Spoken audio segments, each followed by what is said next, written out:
안녕하세요. 곡성국민 여러분. 이렇게 리더스 아카데미를 통해서 뵙게 돼서 반갑습니다. 저는 교육을 전공한 교육하는 의사 가정의학과 전문의 이동환입니다. 오늘 우리가 이 심리적 스트레스를 받을 때 그 스트레스로부터 몸과 마음이 나빠지는 것을 막아주고 또한 마음을 편안하게 만들어주는 데 도움이 될 수 있는 영양소를 말씀드리겠습니다. 사실 우리가 살아가면서 스트레스를 받지 않고 살 수는 없죠.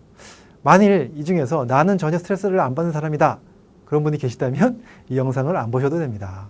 하지만 우리는 살아가면서 스트레스를 받고 또 그것 때문에 우리 감정도 나빠져서 화도 나고 또 우울해지고 또 불안해지기도 합니다. 그뿐 아니라 이 스트레스 때문에 우리 몸이 지치고 여러 가지 병도 생길 수가 있게 되는 거죠. 그런데 똑같이 스트레스를 받아도요, 어떤 사람은 좀 덜 지치고 또 덜 화가 나고 또 덜 우울하기도 하고요, 또 덜 불안해하기도 합니다. 그런데 반대로 어떤 사람은 작은 스트레스에도 화가 잘 나고 쉽게 불안과 우울감이 생기고 또 기운이 빠지고 금세 피로해집니다. 자, 그 차이는 무엇일까요? 물론 뭐 성격의 차이도 있고 또 마음가짐의 차이도 있고 가치관, 생각의 차이도 있겠습니다. 그런데 이러한 심리적인 차이점 말고요, 바로 이러한 영양소가 몸속에 충분히 있는 분과 이런 영양소가 결핍되어 있는 분의 차이가 분명히 있다는 것이죠. 즉 이러한 영양소들이 충분한 사람은 같은 스트레스를 받아도 훨씬 더 잘 버티고 덜 피곤하지만, 반대로 이런 영양소가 부족한 사람들은 스트레스에 더 예민해지고 더 빨리 피곤해집니다. 그래서 저는 오늘 말씀드릴 영양소의 세 가지를 바로 항스트레스 영양소 삼총사라고 부릅니다. 자, 그렇다면 이 영양소가 무엇인지 궁금하시죠? 자, 바로 그것은요, 첫 번째가 마그네슘이고요, 두 번째가 오메가3, 세 번째가 바로 비타민 C입니다. 자, 지금부터 제가 하나씩 설명을 드려보도록 하겠습니다. 자, 첫 번째 마그네슘은요, 스트레스를 받을 때 감소되는 영양소입니다. 즉 우리가 스트레스를 받게 되면 우리 몸에서는 이 스트레스 호르몬들이 나오게 되는데요, 그랬을 때 이 호르몬들이 대사되는 과정에서 어쩔 수 없이 소모되는, 고갈되는 그런 영양소들이 있습니다. 그 중에 하나가 바로 마그네슘이고요. 즉 평소에 마그네슘을 잘 섭취하는 사람들은 이 스트레스를 받아도 견딜 수가 있는데, 반대로 마그네슘이 평상시에 부족했던 사람들은요, 스트레스를 받게 되면 마그네슘이 고갈되겠죠. 그러면서 여러 가지 증상을 일으킬 수가 있는데요. 자, 일단 마그네슘 부족, 그러면 제일 먼저 떠오르는 증상이 뭐가 있으신가요? 그렇죠. 바로 눈떨림입니다. 이 눈떨림은 무슨 현상일까요? 이것이 바로 이 근육에 미세한 경련이 오는 거거든요. 즉 근육이 뭉치는 겁니다. 이렇게 마그네슘이 부족해지면 근육이 잘 뭉치게 됩니다. 반대로 마그네슘이 풍부한 사람은 근육이 잘 풀리고 이완이 됩니다.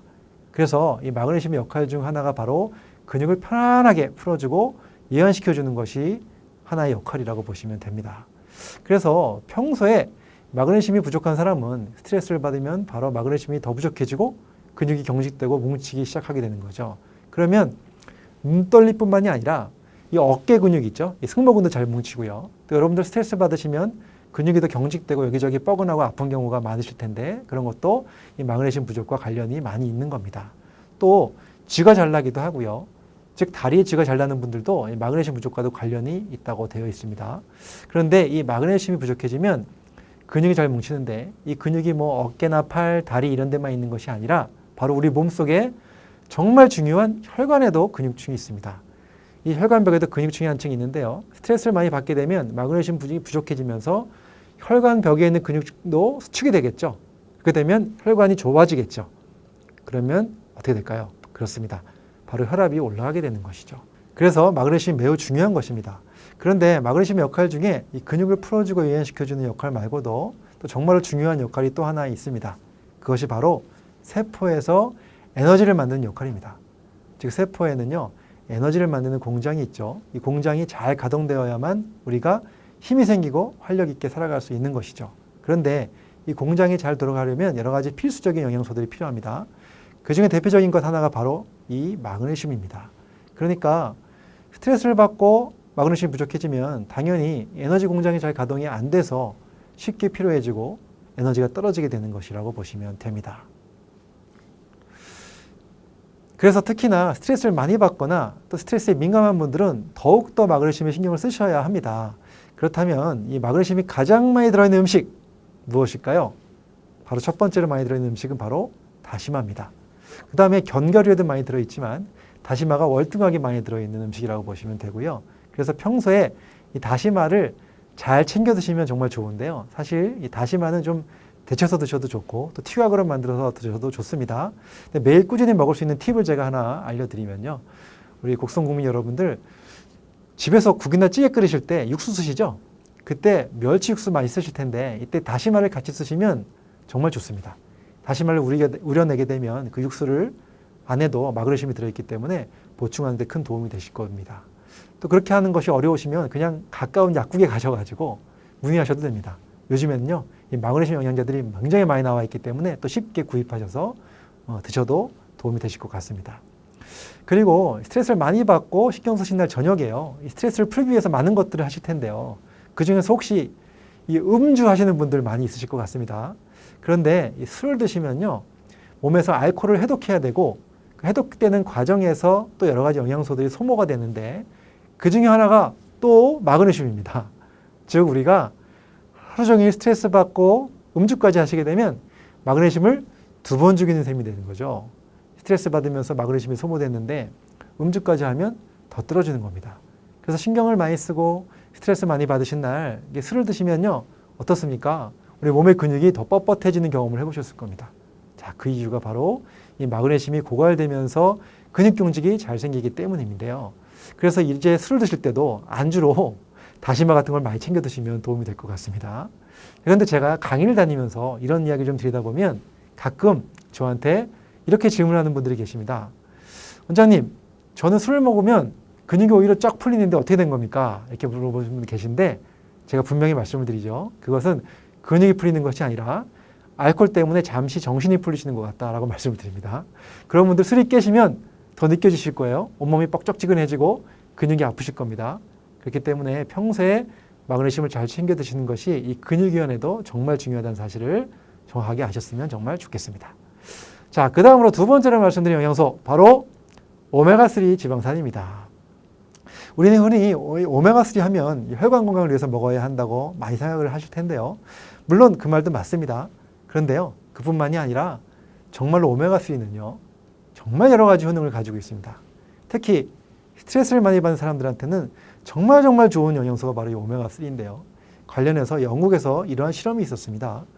평소에 스트레스를 가장 많이 받고 있는 직업군을 대상으로 해가지고 실험을 진행했는데요. 이 직업군에 선정된 사람들은 바로 런던의 택시기사들이었습니다.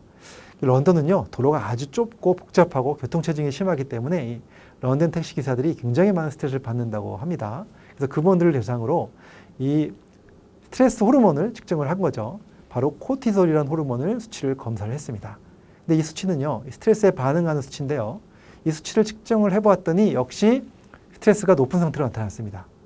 그리고 이 사람들을 대상으로 약 6주 동안 오메가3가 풍부한 식사를 제공했죠. 연어와 같은 생선을 매일매일 먹게 한 겁니다.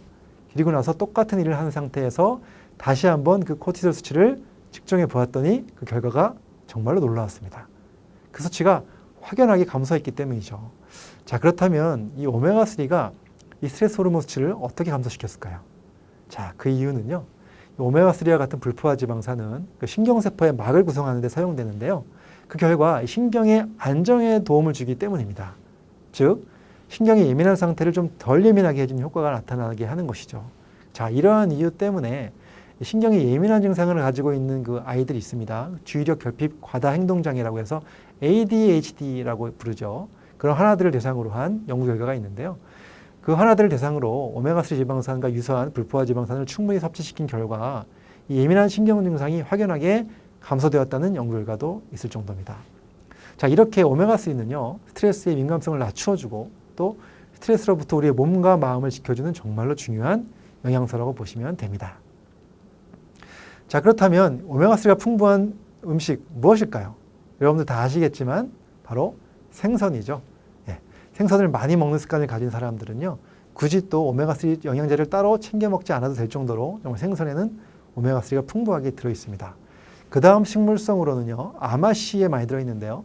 이 아마씨는 국내에서 재배된 식물이 아닙니다. 그래서 국내에서 팔리고 있는 이 아마씨는 모두 수입된 것으로 보셔도 되고요. 또 가격도 좀 높죠. 그래서 국내에서 대체될 수 있는 식물이 바로 들깨입니다. 이 들깨와 들기름에는요, 오메가3가 풍부하기 때문에 자주 먹는 것이 좋은데요. 그런데 아무리 들깨를 많이 드셔도요, 사실은 생선을 먹는 것보다는 좀 못합니다. 물론 들깨에는 오메가3 이외에도 식이섬유가 풍부해서 또 다른 측면에서 건강에 대한 이득이 있습니다만, 오메가3 함량으로만 따진다면 식물성보다는 동물성 식품이 월등히 높습니다.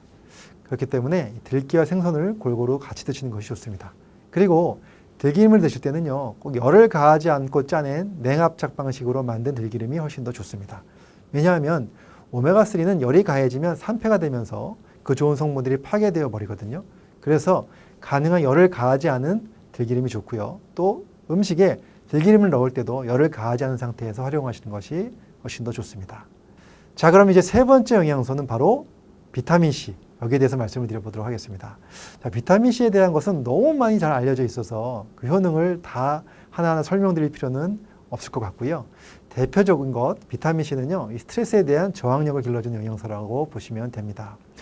자, 우리 몸에는 이 스트레스 호르몬을 분비하는 부신이라는 장기가 있는데요. 이 부신은 신장의 바로 위에 있는데 크기는요, 딱 성인 엄지손가락만 합니다. 이렇게 작은 장기가 우리 생존에 있어서 꼭 필요한 아주 중요한 호르몬들을 분비하게 됩니다. 바로 우리 몸의 모든 세포가 기능을 유지하는 데 필수적인 호르몬인 코티솔, 그 다음에 여러 가지 카테콜라민이라는 호르몬들을 분비하는 곳입니다. 그런데요, 사람이 심리적으로 스트레스를 크게 받으면 이러한 호르몬 분비가 필요 이상으로 증가하면서 여러 가지 증상들을 일으키게 되는 것이죠. 즉, 심장박동이 막 빨라지기도 하고, 또 땀이 나기도 하고, 또 심적 불안이 오기도 하고, 또 신경망이 쓴 날에 이상하게 단 음식이나 밀가루 음식이 먹고 싶은 적이 있지 않으셨나요?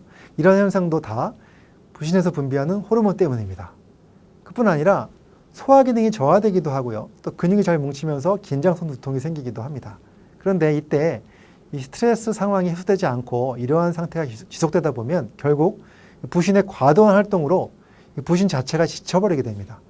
그러면서 점차 이 부신의 기능이 떨어지면서 그 다음에는 더 심한 에너지 고갈 상태로 연결되는데요. 결국 만성 피로에 늪으로 빠져들게 됩니다. 그렇게 되면 우리 몸과 마음의 에너지는 완전히 빠져나가서 의욕도 떨어지고요. 또 무기력한 상태가 되면서 심리적으로도 아주 불안정하게 돼서 불안하거나 짜증이 잘 나고 또 우울 증상이 나타나기도 합니다. 결국 우리 삶에서 건강을 잃어버리게 되는 것이죠. 그렇기 때문에 이런 상태가 되는 것을 예방하기 위해서 평소에 부신의 기능을 잘 지켜나가야 하는데요. 그래서 우리가 스트레스를 받더라도요, 자신만의 스트레스를 관리하는 방법을 잘 만들어가는 것도 너무 중요합니다. 또 그와 함께 부신을 지켜주는 영양소로 비타민C를 잘 챙겨 먹는 것도 아주 중요한 것이죠. 이렇게 비타민C는 부신을 잘 지켜주는 역할을 하기 때문에 많은 영양학자들은요, 이 비타민C를 항스트레스 비타민이라고 부릅니다. 이 스트레스에 시달리는 모든 사람들이 꼭 챙겨 먹어야 할 영양소이죠. 그런데 최근에는 많은 분들이 이 비타민C를 영양제로 드시는 분들이 괜히 많아지고 있습니다. 이것도 좋은 방법이긴 합니다. 그리고 많은 분들이 비타민C를 어느 정도 먹어야 좋은 것인지를 질문하시는 분들이 많은데요. 보통은 하루에 1000mg에서 2000mg 정도 드시면 좋을 것 같습니다. 보통 시중에서 판매되는 비타민C가 한 알에 1000mg짜리가 많으니까요. 하루에 한 알에서 두 알 정도 드시면 적당할 듯 합니다. 그런데 이 비타민C를 드실 때 주의할 점도 있습니다. 이 비타민C가 빈속에 드셨을 때 속이 아프거나 쓰린 분들이 계시다면 주의하셔야 되고요. 그런 경우에는 꼭 식사하고 바로 드시거나 또는 식사 중에 드시는 것도 좋은 방법이 될 것 같습니다. 또 비타민C를 드시는 분들은 물을 또 많이 드시는 것이 좋습니다. 비타민C가 워낙 농도가 강하기 때문에 평소에 물을 많이 드셔주시면 훨씬 더 편안하게 비타민C를 드실 수가 있습니다. 자, 오늘 제가 이렇게 스트레스를 이기는 데 꼭 필요한 영양소 3가지를 말씀드렸는데요. 사실 이 스트레스를 잘 관리하기 위해서는 심리적인 관리법도 굉장히 중요합니다. 이 감정 관리 위해서 명상도 중요하고 또 가치관을 바꾸기 위한 여러 가지 심리 기법들도 매우 중요합니다. 그러나 그런 것들을 하기 전에 우리 몸의 준비도 매우 중요합니다. 우리 몸이 스트레스를 잘 이겨나갈 수 있도록 만들어주는 영양소가 바로 앞에서 말씀드린 마그네슘, 오메가3, 비타민C 3가지인 것입니다. 그러니까 여러분들 이 중요한 영양소들 잘 챙기셔서 스트레스를 잘 이겨나가시고 더 건강한 곡성국민 여러분 되셨으면 정말로 좋겠습니다. 감사합니다.